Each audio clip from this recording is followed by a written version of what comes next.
वो कम ही हो जाता है। फिटनेस की वजह वाइफ भी है, वो तो फिर अनफिट होने की बजाय वाइफ भी है, वो तो फिर अनफिट होने की बजाय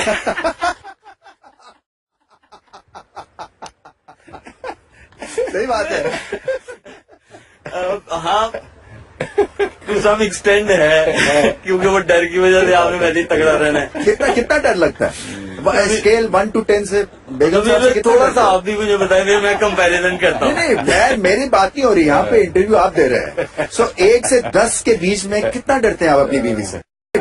मेरी बात नहीं हो रही, यहाँ पे इंटरव्यू आप दे रहे हैं। सो 1 से 10 के बीच में कितना डरते हैं आप अपनी बीवी से? जितना हम सारे 9:30। डरते हैं। ये नहीं, मुझे लगता है कोई 12:15, ये 10 की हद पार कर चुका है। मैं वायदा आदमी हूँ जो 10 से भी ऊपर चला गया। कर चुका है। मैं वायदा आदमी हूँ जो 10 से भी ऊपर चला गया।